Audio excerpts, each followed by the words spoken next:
अब हम कक्षा 7वीं के 10वें अध्याय का प्रश्नावली 10.1 का दूसरा प्रश्न करेंगे। ठीक है, प्रश्न क्या है? एक रेखा L खींचिए। L पर स्थित किसी भी बिंदु पर L पर लंब खींचिए। इस लंब रेखा पर बिंदु X लीजिए जो L से 4 सेंटीमीटर की दूरी पर हो। X से होकर L के समांतर एक रेखा M खींचिए। तो हमें क्या करना है? हमें एक रेखा खींचनी है L, फिर L पर स्थित किसी भी बिंदु पर हमको एक बिंदु लेंगे, उस पर एक लंब खींचना है। लंब मतलब क्या होता है? जो 90 डिग्री होता है। ठीक है, लंब के बारे में हम पढ़ चुके हैं, इंग्लिश में उसको बोलते हैं परपेंडिकुलर। तो एक परपेंडिकुलर खींचना है L पर।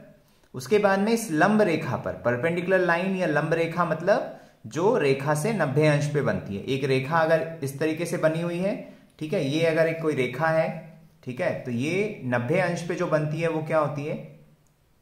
लंब रेखा होती है या परपेंडिकुलर लाइन होती है। उसके बाद में दिया हुआ है कि L से 4 सेंटीमीटर की दूरी, इस लंब रेखा पर X लीजिए जो L से 4 सेंटीमीटर की दूरी पर हो। ठीक है, फिर जो रेखा हम खींचेंगे L, उससे 4 सेंटीमीटर दूरी पर जो लंब रेखा खींची उस पर एक बिंदु लेना है X। X से होकर L के समांतर एक रेखा हमें M खींचनी है। ठीक है, तो सबसे पहले हमें क्या करना है? एक रेखा खींचना है L। तो हम क्या करेंगे? एक रेखा खींचेंगे। ठीक है, हमने एक रेखा खींच ली। हम एक रेखा खींच लेते हैं L। ठीक है, ये हमने एक रेखा खींच ली L। उसके बाद में क्या बोला गया है? इसका हमने नाम दे दिया L। उसके बाद में बोला गया है कि इस लंब रेखा, इस L खींचिए, L पर स्थित किसी भी बिंदु पर L पर एक लंब खींचिए। तो हमको एक पॉइंट ले लेते हैं, यहां पे हमें एक लंब रेखा खींचनी है इस पॉइंट पे। तो लंब रेखा कैसे खींचते हैं? प्रकार का यूज करके। देखिए, पहले हम क्या करेंगे? इस पॉइंट पे रख के एक चाप लगाएंगे। ठीक है, अर्धवृत्त का एक चाप हम यहां पे ऐसे लगाएंगे। कितना भी आप इसको ओपन कर सकते हैं। इस बिंदु पे रख के आप यहां पे एक चाप लगाएंगे। ठीक है, तो ये कितना हो जाता है? 180 अंश हो गया। ठीक है, पूरा अगर हम खींचते हैं सर्कल तो वृत्त कितने का होता है? 360 का होता है। उसके बाद में इस पॉइंट पे रख के यहां पर हमें एक चाप लगाना है। ठीक है, तो देखिए ये बराबर बराबर 3 हिस्सों में डिवाइड हो जाएगा, 1 2 3। ठीक है, यहां पर हमने जितना बड़ा ये सर्कल हमने यहां पे बनाया, अगर हम उसको उतना ही ओपन रखते हैं, ये हमें चेंज नहीं करना है। ठीक है, जितना बड़ा हमने यहां पे, जितनी त्रिज्या का ये चाप लगाया, उतनी त्रिज्या का यहां पर हम चाप लगाएंगे। तो ये इसको 60 डिग्री में बांट देता है। मतलब यहां पर कितना हो गया? 60।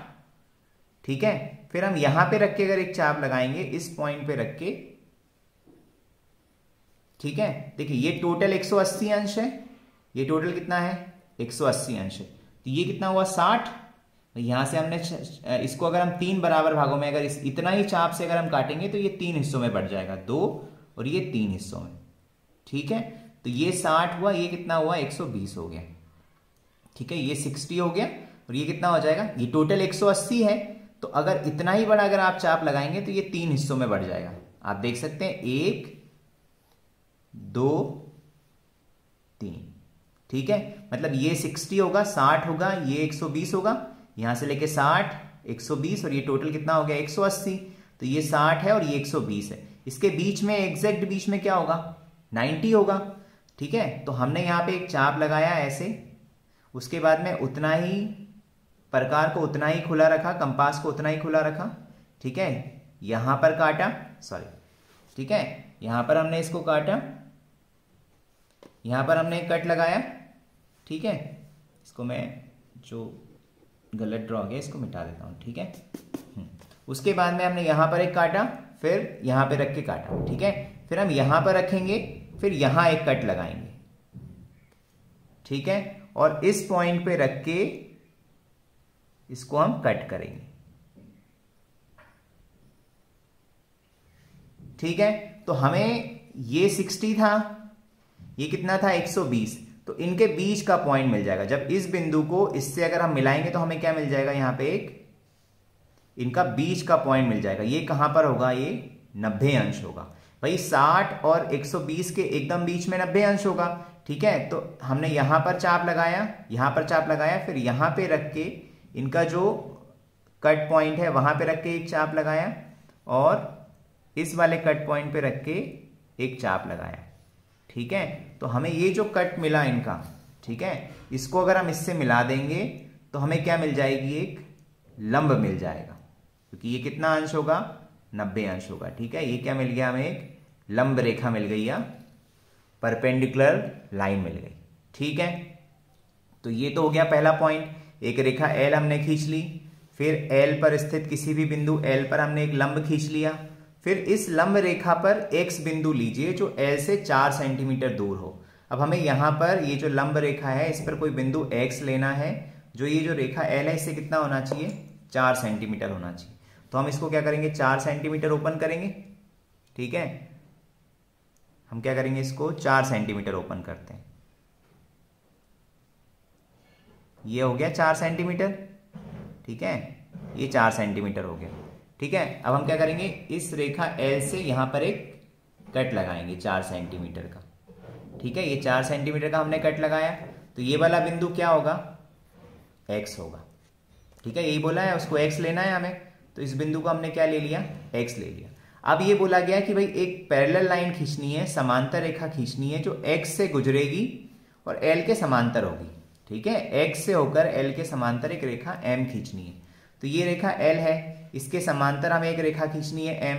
तो देखिए अभी हमने इससे पहले जो प्रश्न किया उसमें हमने देखा कि समांतर रेखाओं में ये जो तिर्यक छेदी रेखा में जो कोण बनते हैं, ठीक है, ये क्या होते हैं, बराबर होते हैं। अब यहाँ पे देखिए एक लंब रेखा, ये लंब बना है ये, तो ये भी एक तिर्यक छेदी रेखा ही है, भले ही 90 डिग्री है, ये कोण कितना है, 90 अंश है। तो यहां पर भी क्या होगा, 90 अंश। मतलब अगर हम एल पर अगर ऐसे एक लंब खींच दें, ठीक है, तो ये कोण और ये कोण क्या हो जाएंगे, बराबर हो जाएंगे। भाई अगर तिरछी होती, ठीक है, तो ये भी एक रेखा ही है, तिर्यक छेदी रेखा ही है, यहां से होकर गुजर रही है और दोनों को क्या कर रही है, कट कर रही है। तो ये कोण 90 अंश है, ये 90 अंश है, हमने अभी ड्रॉ किया।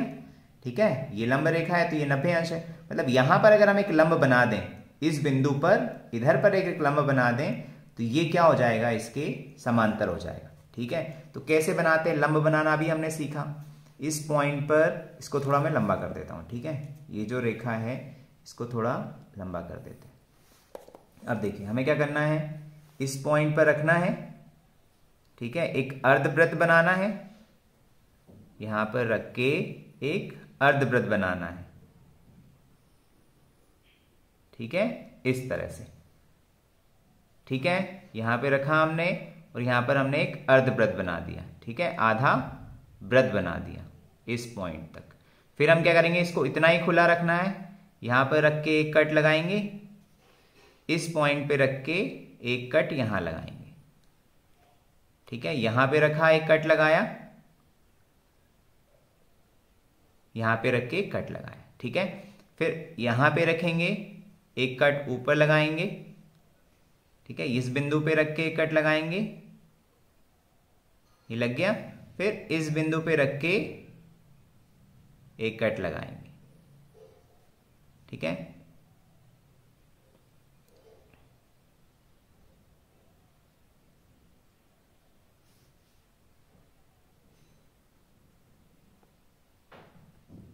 यहां पे रख के हमने यहां पे एक कट लगाया। ठीक है, इस पॉइंट पे रखा, ये कट लगाया, ये वाले पॉइंट पे रखा, ये वाला कट लगाया। ठीक है, फिर इस पॉइंट पे रख के हमने एक कट लगाया, ये वाला। ठीक है, फिर इस पॉइंट पे रख के हमने ये वाला कट लगाया। तो हमें यहां पे एक बिंदु मिल गया, ये वाला। इस बिंदु को हम एक्स से मिला देंगे। ठीक है, ये 60 120 का बीच का पॉइंट हो जाएगा, 90 अंश।